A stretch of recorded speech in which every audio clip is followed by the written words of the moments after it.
Ladies and gentlemen, welcome to the #1 professional wrestling radio show in Las Vegas. This is the Mark Hoke Show. The Mark Hoke Show. Going bell to bell with the best in professional wrestling news, entertainment, and lots of Sin City surprises from inside the squared circle.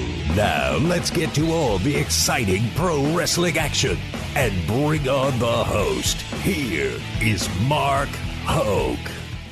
All right, everybody, let's do this.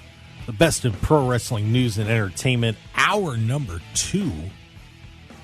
Oh, it just keeps flying by. I feel like hour number 1, just a snap, a wrinkle in time, as the kids like to say. Very happy to have you with us here on the Mark Hoke Show, whether you're on KDAWN, the Odyssey app, which you should download right now, or you are just not a good person. See, Phil's laughing at me. That's okay. That's all right. It's supposed to be funny. No, it's not. Download the Odyssey app. Now. Do it. Do it. Do it. Do it. Or, of course, if you're catching us on our live stream, which is a great place to go, you could, there's a million ways to do this, but you can join us on YouTube, Facebook, and I added X on there as well. Thought I'd give that a run, see how that goes, and then join us on our chat box. You can talk to us about whatever you want, and we'll answer your questions. Great time. Thanks for being with us, and it's a great time to be a pro wrestling fan. What an incredible time in our industry, and so much happening. It has been just a lot of fun to be a part of this, and we thank you for joining us in our little corner of the world here on KDAWN on the Mark Hoke Show. I've got Jason Halperin here, of course. Jason, tell everybody a little bit about what you got going on. By the way, what are you doing, man? Other than being buried in the world of soccer, just completely buried in the world of soccer. Just coaching. Got my son's team. He's in U16 soccer and youth soccer, playing on the regional, state, and national levels. A lot of traveling with that. Outside of that, filling in and helping out on great shows such as this. Obviously, SportsX Radio. I got some shows coming up there as well in the next 2 weeks. So you can definitely find me on there. You can always find me on Twitter, LV Hitman. Other than that, that's pretty much what I got going on. And like I said, just buried up to my neck in soccer right now. Euros, got that going on. I know it's all the fun stuff to handle right now. I actually did compliment your friend Tom Viola about being about indoor soccer. We did win a championship last week. Of course, Tom was not there for it. That makes sense then. Just to kind of put that one out there, Tom was not part of that actually championship game. I did have to fill in for Tom in goal to make sure that we secured that championship. Understandable. And, of course, the other goofball that is joining me today with a white background, by the way, and I'm stunned on this. Yeah. We have, of course, he is the president of wrestling. He's a little hobbled right now, and I feel bad. Why? I don't know what it is with all my friends going to have surgery within this week. My best friend just had a hernia surgery on Friday, and now Phil Stamper is headed under the knife as well, as he's going to get his knee taken care of. I guess one of his political competitors must have capped him or something in the street. But Nancy Kerrigan, the old Tanya Harding move was just put on you. But we are very excited to have the man you can find on Twitter at Trust and Phil Stamper, of course, with Pro Wrestling Revolver, who had a pretty fun card apparently last night. Very happy to have you joining us, Phil. What's going on? Thank you for having me. So actually, because I'm going under surgery, I had to move where my office was in the house so I could get access to it when I can't move my leg. Oh, okay. So I've been getting the house ready. Tore my ACL in my left knee. So that surgery is going to be this Wednesday. So I will be out of it for probably a few days. Does that affect your duties as president?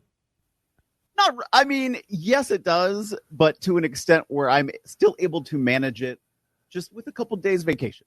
Okay, fair enough. I didn't know if the vice president had to step in. Do you have a vice president? No, I don't have a vice president because I'm all you need. Wow. That's pretty cocky. I think if someone ran against you, I think they'd have to have a platform of, I do have a vice president in case of incapacitation. It is professional wrestling, Phil. I mean, that is true. You never know what could happen, and things do happen like this. Yeah, but you right. You have to move forward. And I will say, as much as I can do remotely, I've been doing remotely, and that still hasn't stopped me from cutting promos and vignettes and winning the 48-hour film contest in Washington, D.C. So, oh, wow. Great. Very cool. A lot of things have been going on. Well, good for you. Well, Phil, we're very happy to have you on the Mark Hoke Show. We certainly do appreciate it. So I've been teasing this for a while. I guess we need to dive into this whole thing. Boy, AEW didn't have a real good week. Of course, coming into the Forbidden Door pay-per-view next weekend, and this ratings issue that everybody is just pounding on them right now. So if you didn't hear what happened on Wednesday night, they got one of their worst nights they've ever had. Wednesday night's episode, 502,000 viewers. It was a 26.3% drop from last week. Third lowest audience total in the history of the show. Lowest Dynamite ever had on a Wednesday night. The two other episodes were when they got moved to Saturday due to NBA coverage. Now they did. The funny part is they still finished third on the cable charts with a .16 in the 18-49 demo. But there were no major sports competitions on. College World Series is on. Olympic trials were on. There was one other thing that was on, though, and I'm just wondering if we're going to give them the out on this to a point. That Kendrick Lamar concert was streaming on Amazon. Is that an excuse, guys? Was that enough of a pull on Juneteenth to take a chunk out of the demo and hurt them enough? Or do we really have a concern? I mean, I imagine it's probably going to bounce back next week, but still, that's a rough day. The biggest challenge I see when we look at ratings now is how much do then they incorporate the overnight watching on digital streams. If they recorded it on their devices, they went back. I think it was here if it was DirecTV or Xfinity, like you can watch it after it airs almost immediately. So it's sort of like, well, what about those numbers too? Because I think that's relevant. So if it was, whether it was Kendrick Lamar or, hey, I have a day off and I'm enjoying the day, and I'll pick back up when I come home later that night, or whatever it may be. How much of an impact does that have that then we could capture later on if we got those digital numbers? We're not that great in America on capturing that. England does really well on that. But AEW keeps having these slips and slides, and they need something to spread their odds a little bit better than they have been. I really enjoy their product. I really like a lot of the stuff that they're doing right now. But then you have like these moments where there's still cracks in the veneer. But like I think it's a mistake to do Forbidden Door this weekend, and 2 months later they're going to go back to Wembley. I think they oversaturate a market to death, and I'm a little bit worried about what they're doing next. Jason, what do you think about this? I kind of have to agree with Phil. The oversaturation. I think that there's just too much. It's too much too soon. You've got to kind of, if you really want to pull, you've got to spread it out a little bit better. The dip. I also once again agree with Phil that you don't see the true ratings. I mean, I'm a guy. I didn't watch it live. I'll be honest with you. I taped it, watched it. That's usually what I end up doing with most of them. So I'm not accounted for in any of those ratings numbers. But there's just so much out there to watch, and there's people just kind of take a little break. It's almost like the dog days, like we said earlier. There's every weekend there's been a pay-per-view. There's been a pay-per-view. This was like kind of the break. There were no pay-per-views coming up this weekend, so people just kind of took a break this week. I think that's really where it was, and I think they're going to rebound. Should they be concerned? I think there still needs to be some concern that the numbers have been showing decline. Yes, you always want to be concerned about that, but is it something that they're going to have to hit the panic button on? Probably not. Yeah, there was another interesting statistic that was in this article that I was just looking at, that and bear with for 1 second, that it was the 31st straight week that Dynamite had declined year over year in total viewers, which, obviously that's not a good trend either. And, you guys bring up some good points. Like, I don't get to watch it live either because I'm at work. I'm, producing a couple of shows here. So I never get to see it live unless I'm kind of have it on the TV, and then I don't get to hear it because I'm listening to what's going on here, so I can't hear it. So I got to go back and check it out. But, I just wonder sometimes with AEW that they do need to tweak some things. And, my theory on them is I think while they do a good job storytelling long term, I think that there's just some things where you're putting great matches on, but I think that sometimes they concentrate on that too much. If you guys know what I mean, that every week you have on Dynamite, especially, you've got a lot of great matches, but there's not a lot of big story behind some of these great matches. You'll put together a dream match, like when they had Edge and Suzuki, for example, and it's like, oh, we're going to have this big match. But a lot of people, the casual viewer, doesn't know why this is a big match. And when you don't put anything behind it, it doesn't have the significance, so therefore it doesn't have the draw. And Phil, you know this, especially being in the business, that if you don't have a story behind a match, it doesn't have the impact, and it's not going to get a fan emotionally involved in it, and they're not going to be excited, which means you're not going to sell as many tickets, and you're not going to get the eyes on it as much as you would when somebody is emotionally invested in it. And that's the same as anywhere in the entertainment industry with a movie or a TV show. If it's just, if I make a TV show, that's great. But if I don't have something behind it that is getting people to really want to watch it, I mean, I can have the greatest one-shot episode of a TV show, but if I don't have 7 other chapters leading up to that great episode, what's the point? So, I mean, Phil, what do you think of that? Do you think that's a problem that AEW has? You're right. Like what you said is it's like they're their own contradiction, because they have some great long-term stuff, and then they do a lot of this ooh-ah, but not ooh-ah-wah. So people will talk about, they do this very quick sort of like, you're going to have this killer dream match that you didn't know you really wanted to see next week. Okay, well, that might be an appeal, but what else is getting them to then want to come back? What's the emotional connection? You're absolutely right in that. And again, I like the product. I want to see it succeed, but they're also dealing with a roster that's bloated. I don't know if they have a long-term plan or direction, but a lot of their stuff is pretty shotgun. I think this is sort of a long time thing for me. I hated how they introduced Kenny Omega, because in my mind, Kenny Omega, tremendous athlete around the world. He is known. In the United States, he isn't. I wish they had brought him in differently to build him up to have become the guy versus, well, I'm already here and I'm the guy. And that, because to me, that's been representative of a lot of the stuff they've done in AEW. Somebody comes in, hey, look, I'm the guy. And 2 weeks later, you don't see them for 3 more months. That happens a lot with the Japanese wrestlers that they bring in too.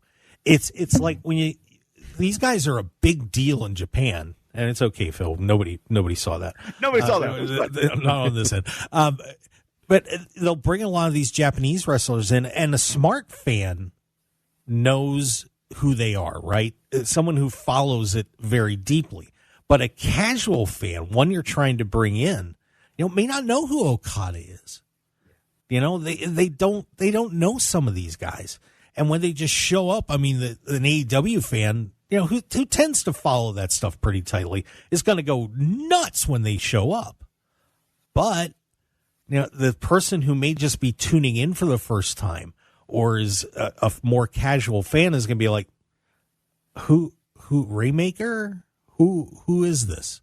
Yeah. And and it's the same thing with a lot of these other ones they're bringing. Like with Forbidden Door, it's these are great dream matches that they're setting up, but generally the American public doesn't know who they are. Now you're going to sell out Forbidden Door because of how cool the concept is, and you're going to get those smart fans in. But generally, yeah, it's kind of, all right, I don't know who this person is, so why should I get excited about it?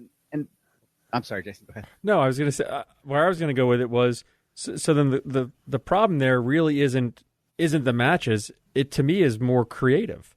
You really got to get creative. You've got to get some better promos cut. You've got to really build there, and it's more of behind the scenes. They've got to do a better job there of getting their creative to build up these characters and build these storylines.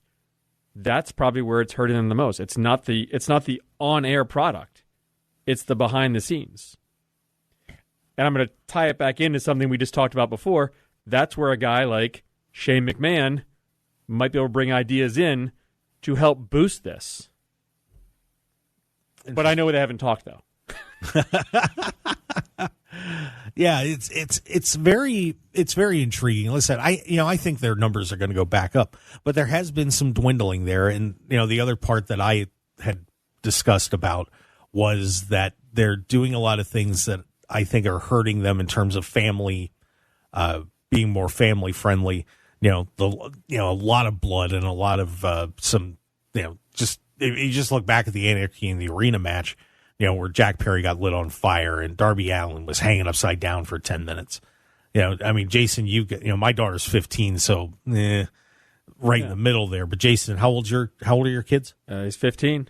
Yeah. So think of our kids, say 6 or 7 years ago. Imagine if they were sitting watching that. What would the reaction be? It probably wouldn't have been good. No. They'd been freaking out. So, there's some stuff I think they need to take a look at. Would you agree with that, Phil? I would. I think the biggest problem is what seems to be the message is that Tony Khan is the one who wants to make all of the decisions, all roads go through him, and he feels he's doing a great job.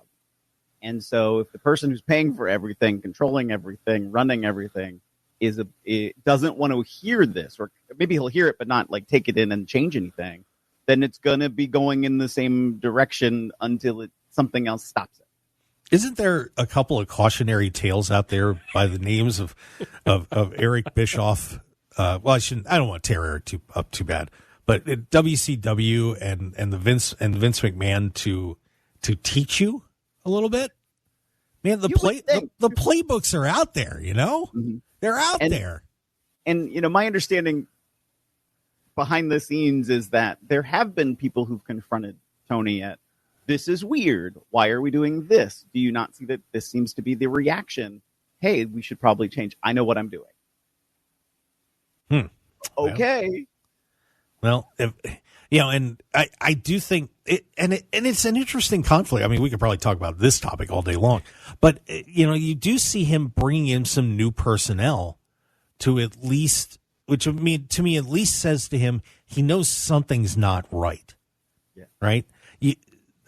That's a sign to me that he's trying to tweak some things. The question is, if you bring new people in to give you some new ideas, what do you do with it? Because you can hire all the new people you want, but if you don't listen to them, it doesn't matter. So, and I love AEW too. I mean, anybody that knows me knows how ecstatic I was when that company started up and how much I've loved watching the product. But, so there's chinks in the armor, and I don't want to see anything bad happen to this company. They're too good for wrestling, and, they're great people. I mean, everybody I've worked with AEW, I think has been fantastic. And, the performers are awesome. So let's just hope things are okay. But on the other side, the tribalism, when this rating came out, good Lord, come on, stand down a little bit. I mean, everybody's writing the scripts for the death of AEW off this. And I'm like, take it easy, Right.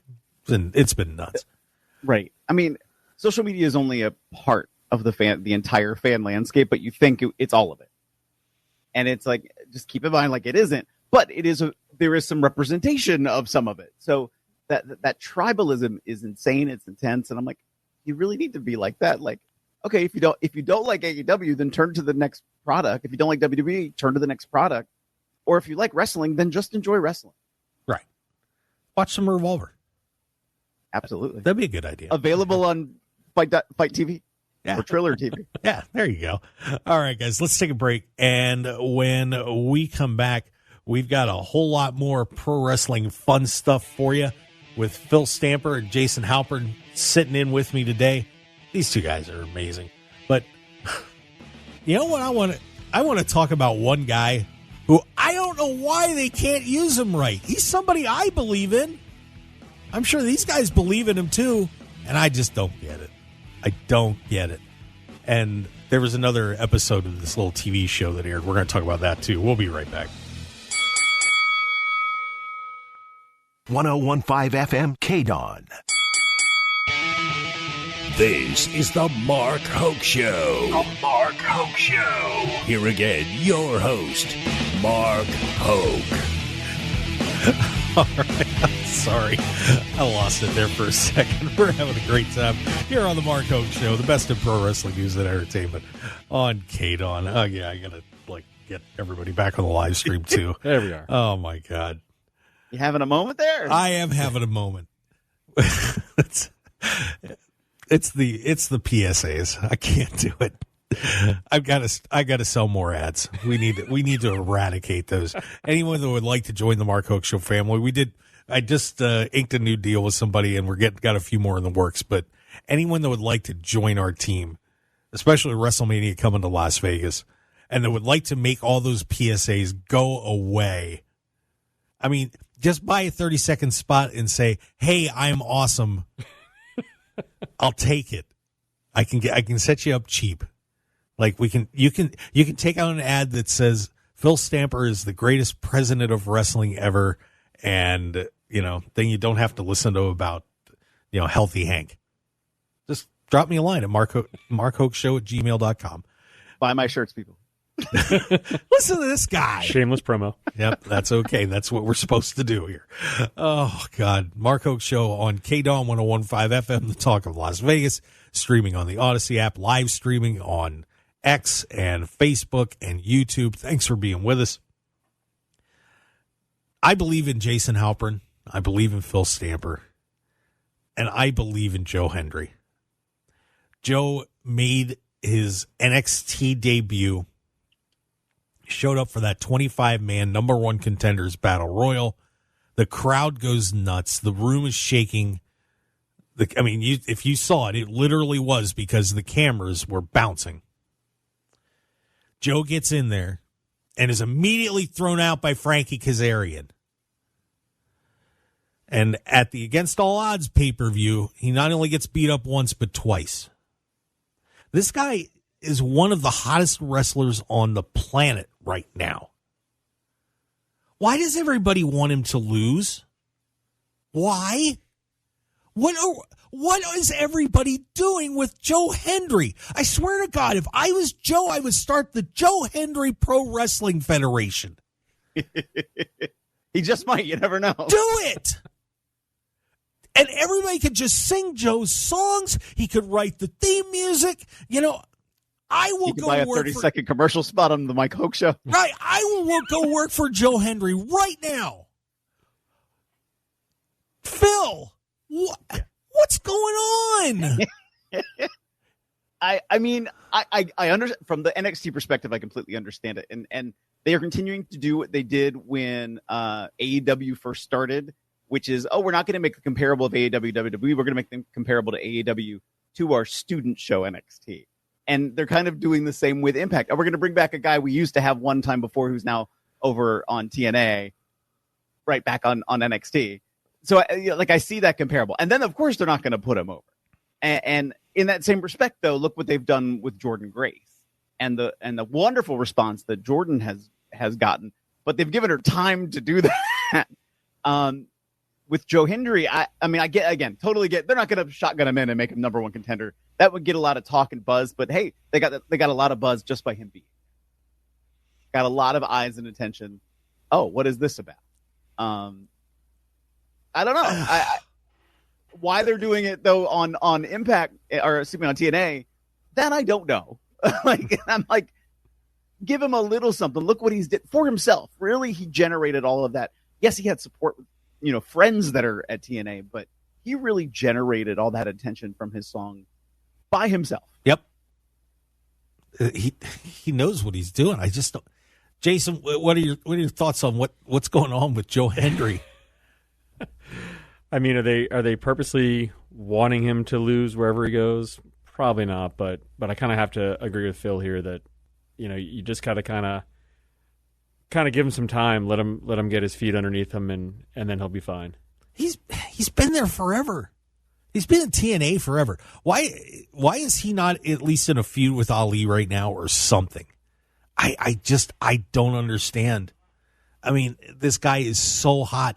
I mean, at least in that battle royal that they had for NXT, get him down to the final 4 or something. Don't chuck him out immediately. I mean, maybe once again, I'm not in the room. Maybe there's a plan. Maybe there's a plan to down the road, give him another push. Maybe when his contract's up, they're planning ahead and we're going to steal Joe Hendry and, get him the mega push at WrestleMania or something. Who knows? But I'm sorry.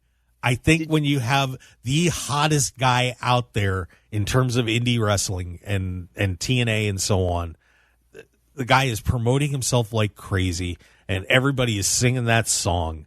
You got to capitalize. I got in this argument about Caitlin Clark with somebody from the WNBA a couple of days ago, about not putting her on the Olympic team. And I said, you strike while the iron's hot. You don't say, oh, well, in a few years. You don't know about a few years. You know about now. So you act in the now, and you take advantage of what's happening now. You don't hope what's happening now is going to be going on 3 years from now. You take the shot. Just me. Am I wrong? Am I off base, guys? Anybody? Phil? I mean, I will say, did you see now they did this on social media, so yes, it's less than their broadcast, but did you see the interaction you have with Shawn Michaels on social media? The video capture that he gets eliminated and he goes back to Shawn Michaels, he starts complaining, he walks away, and Shawn Michaels looks at him and goes, I believe. It's like, okay, that would have been great to show on television, but I'm like, that's a nice little tidbit of by Shawn Michaels saying he believes, does that mean that there's an opportunity that door is going to be open again for him to come back to NXT for something else? Is he going to be make his presence known next week? Of course it is. You know why? Because he's hot. Mm-hmm. They'd be stupid to not bring him back. If you're standing back in gorilla position right now, when that happened, and you see that place got the roof blown off, no matter what Joe Hendry said to you coming back, if it was sarcastic or not, you'd be like, I got to do something with him. I got to do something with this guy. Just like Jordan Grace. I mean, I was at the Apex with Jordan Grace when she came out, and she blew the lid off the place. Absolutely blew off the place. People are chanting TNA. You got to keep doing stuff with Jordan Grace because you'd be stupid not to. And it's the same thing with Joe Hendry. I don't know. Like I said, and TNA has a giant golden nugget in their hand. Do something with him. I mean, he's a guy that, I'd be considering putting the world title on him right now. I really would. Just me. So there we go. I feel a little better, guys. I do. Do I look better? No, maybe. No. Not the same. Yeah, fair enough. All right. But you feel better. The blood pressure is up here, maybe down here. Right. I believe in Joe Hendry. Phil Stamper, Jason Halperin joining me, Mark Hoke, here on the Mark Hoke Show on KDAWN. Very happy to have all of you with us. We are just having an awesome time here talking pro wrestling with two good friends and having a great time. Oh, Phil, you got love in the chat box, by the way. Okay. Look at this stuff. Tara Becker, hey, Phil. I don't know if that's a hey Phil or a hey Phil, but but and we got a hashtag Trust and Phil. Bionic Scoop's in there saying salute. You got Pro Wrestling Revolver needs to hire Bionic Scoop to do photography because he's amazing. Mark Swan says hi Phil. Look at this. Oh, good deal. Awesome. Bionic Scoop says use NXT to establish a bit of a mean streak and push him that way. If you listen to the program carefully, all right. Or is it then just maybe the beginning of the? I don't want to say flood because I don't want to make it seem like it's an overrun. Definitely don't want to do an invasion angle, but is it an opportunity now to be like, we've brought in Jordan, we've brought in Joe Hendry. What if this is a total what if? Please nobody take this and walk away going, I know something, because I know nothing. But like, because you've seen this on social media. Oh, the Rascals have teased, hey, what if we did a Rascals reunion? Wesley is there, formerly Desmond. I mean, what if we come back together? And Zachary Wentz used to be there. So, hey, there's a familiarity with the company and how things work to bring them in. Sammy Callahan and Joe Gacy had a little bit of a back and forth on social media. What if Sammy shows up next week on NXT?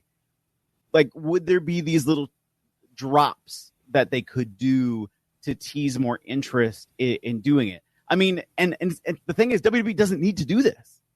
Even for getting that little bit of attention, you can say, well, Joe Hendry, went number one even for a couple of days in some of his markets and stayed in the top 10 for a little bit longer in some markets with his song.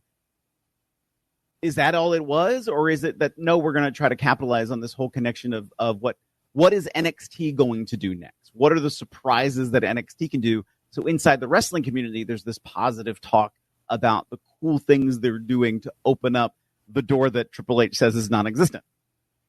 Yeah, very good point. Yeah, it is very interesting, and I was thinking about this the other day, that with so many companies being willing to work with each other now, that the connections and the possibilities are getting to be somewhat endless. With New Japan working with AEW and CML and AAA kind of going all over the place, and now WWE has opened a door that I would have never expected to be open. I'm curious. Boy, would you love to see WWE someday? Could you imagine someday a WWE AEW card? I mean, Phil's kind of grinning a little bit, but Jason, how could you imagine the possibility? I mean, those joint promotion cards are always interesting because then you got to fight about who's going over and all that stuff, but. I think everybody's starting to realize we're all better together than we are apart. I think it'd be great. I don't know if some of the talent across those brands would want to do it. I think there's some animosity, and that's why you have those talents have left certain companies and gone to the other company, and I think that would be the problem that you would have with an AEW and a WWE doing a cross promotion, something along those lines. That's just my take on it. Well, you know what? A paycheck would solve any animosity problems in a hurry. I mean, I will say, so we spent all that time talking about AEW.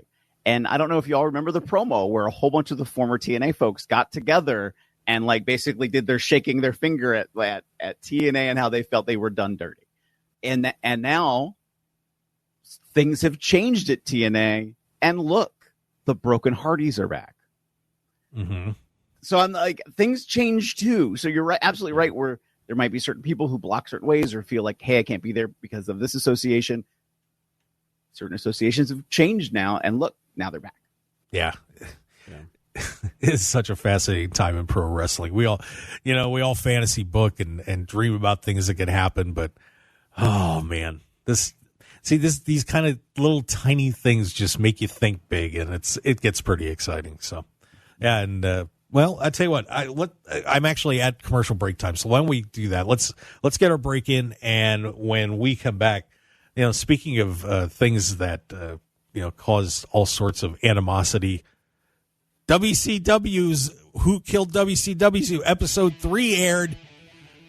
Holy God, this thing, I don't know what to say, but there were some pretty deep topics that thing hit.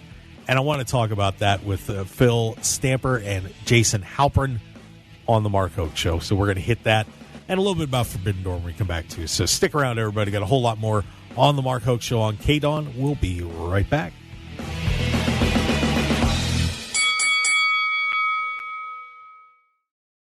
.1015 FM KDAWN.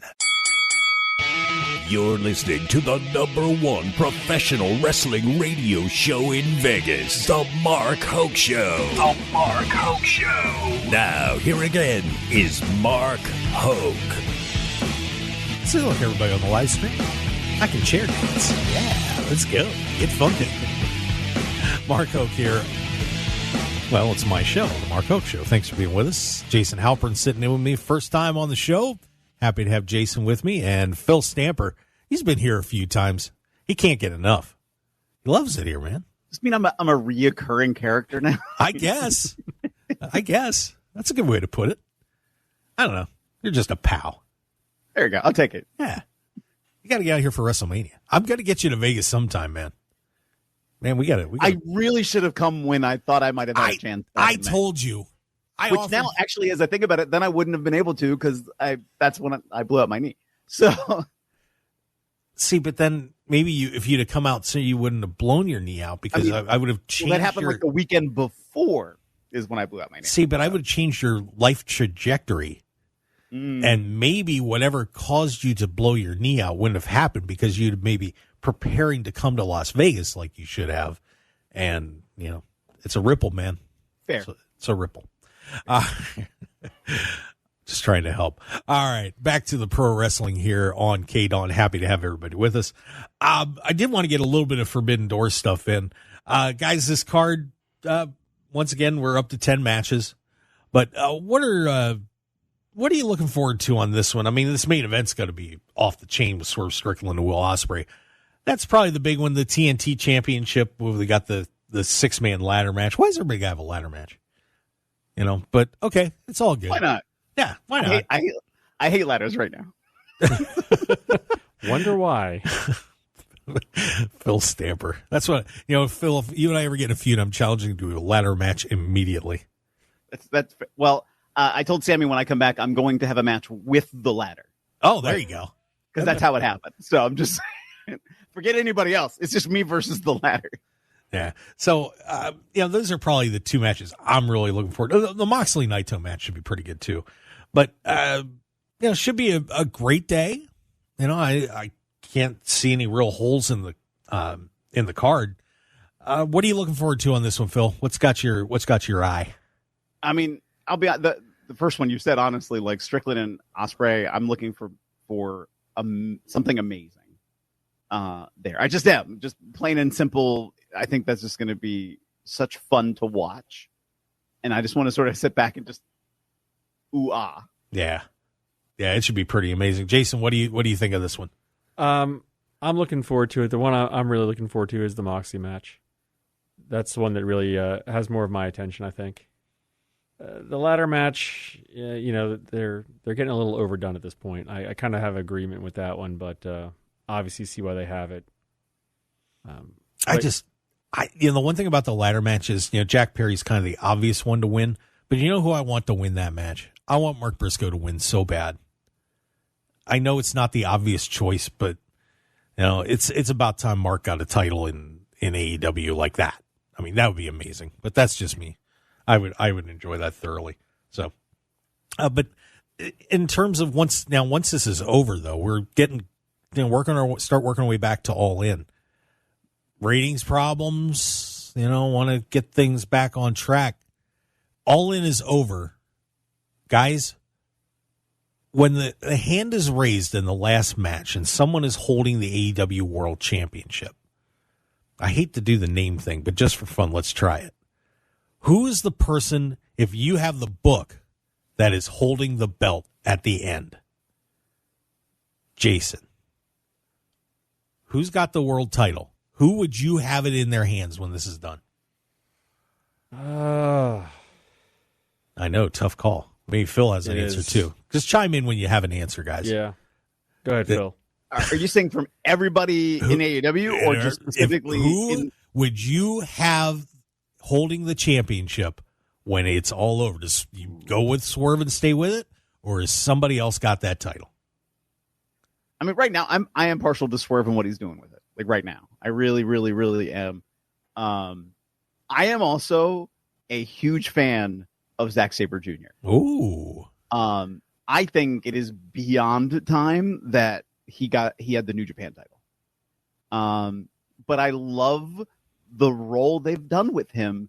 AEW, pay attention, because now when it happens, and I do believe it's going to, I think it's going to mean that much more, because he wasn't rushed to it. He wasn't pushed to it. I know he's had those matches, but it's like, look at everything he's done this whole time and this whole time and this whole time. And that's where I think he's going to end up, because I think he's been almost one of their most constant players. So I me fantasy booking, but again, I'm doing the same mistake AEW's done. I'm going to rush it and make it happen. So I mean, you have, in my brain, I'm like, I am stuck somewhere between Strick, Mox, and Danielson. Okay. That's fair. Jason? Yeah, seeing Danielson come back into the picture could be good. I still have to probably go with Mox on this one. Wow. All right. It's an interesting call. I would go with Bryan Danielson. I think that they need to get some more recognition with a recognizable face. And Bryan Danielson winning the title at All In, I think, may solve some problems right off the bat. And then you can put him in a feud with MJF and get those two guys back on top and torturing each other for about 6 months and really do something cool. Nothing against Swerve. And then you can bring Swerve back in and have him go against MJF once that's over. So that's my call. I would get Danielson on top. So that's just me. That's where I go. You guys are shaking your heads. It's radio. They can't see that. I mean, hey. Well, they're streaming, so they can see it. Yeah, it's screening. Yeah, but and you were still talking, so I was it's all good. All right, so that's so get ready for Forbidden Door on next Sunday. That's going to be fun. Who Killed WCW? That episode was wow. We got to see Vince Russo all over again. I don't even know what to say about that episode, but I had to relive the David Arquette thing again, which was honestly the David Arquette and the Bash at the Beach was what killed WCW for me. And watching Vince Russo fight Booker T, I was just like, I was done. That's where I was out, to be honest with you. What did you guys think of this episode, Phil? So I will say I didn't see this episode, but I've seen the reaction to it. Mm. And the very first one was a row of pictures of people. And the three that come to mind was like Eric Bischoff, Vince Russo, and Kevin Nash. And there was somebody else who was up there. And it was like all these old white guys saying it wasn't me and not realizing who it was the whole time. Wow. Interesting. And I was like, oh. Wow. That's a little rough. Jason, go ahead, Phil. I'm sorry. No, go ahead. Go ahead, please. Jason, who killed WCW? Well, I kind of tend to agree with you on this one. The David Arquette, the Bash at the Beach, that was definitely when they jumped the Shark Tank. It was brutal. That to me was truly the end. And I was surprised when I heard that both Vince and Eric approved that thing with David winning the championship. I mean, that was just the worst thing ever. I could not believe it, and I felt bad for David Arquette again after I heard that, because what's he going to do? Say no? He probably should have, but what's he going to do? He's in the room and they're like, "Hey, you're going to do this." Okay. And they were in the middle of promoting that movie too, but I get where Vince Russo was coming from. We could talk about this forever, where it was, look, I want to get people's attention and doing things, but at the same time, it's like, you got to do the right things, So you mean WCW, the same company that had Black Scorpion at the time that they were putting out the movie Darkman, and WCW, who had RoboCop wrestle? Yeah. Put over the movie star with a movie featuring a whole bunch of WCW wrestlers? I don't know. Shocking. Looking back and watching it, it was like, at the same time, I felt like there was a point to the ugh. Like, it because of that reaction. It was an emotional reaction. And now how do you recover from it? Now, I don't think they really did recover from it. And because of a lot of other bad decisions before it got to that point, I think it made a lot of people just go, ugh. They just couldn't circle. And then, other things happened along that way. So, and that's the I think thing. it was a lot of missed decisions. I don't think it's like one person. I don't Right. think like, oh, Vince Russo did bad or Eric Bischoff should have done that. I think it's a lot of a combination when you have a community that doesn't hold itself accountable, that doesn't really that doesn't like to point fingers, and it's a lot of a friends thing and a politics thing. Like, let's fix it, but you have to fix it together. And I think they failed at that. Hey, AEW, we're all watching you. Well, that is a very good point to wrap things up. Well, guys, look, great show, and I really do appreciate everybody, tuning in here. And that was funny. Buying Scoop in the chat box said, "Who killed WCW, aka the Accountability Olympics?" That's pretty funny. I give Scoop some points on that. Well, Scoop, we'll see you tonight, by the way, at the FSW 15th anniversary show. Come on out and see us out there. Jason Halperin, Phil Stamper, thank you for a great show and joining me. I really do appreciate it. As always, an awesome time. God bless you guys. And Phil, at Trust and Phil, and of course, PW Revolver. Great promotion. And shout out to Ace Austin, new world champion. There you go. Saw that last night. And Jason, we will see you down the road, probably on SportsX Radio. I want to thank everybody for being with us.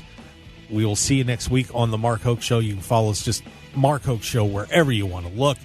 And subscribe to us on YouTube. We'd certainly appreciate that. Guys, we'll see you next week. Have a great Sunday. Want more of The Mark Hoke Show? Follow us on Twitter at Mark Hoke Show, like us on Facebook at The Mark Hoke Show, and visit markhokeshow.com to keep up with everything happening with the show. And remember to check out all of our archive shows on YouTube at The Mark Hoke Show, and download our podcasts at markhokeshow.podbean.com and all your favorite podcast outlets. So join The Mark Hoke Show family today, and thanks for listening.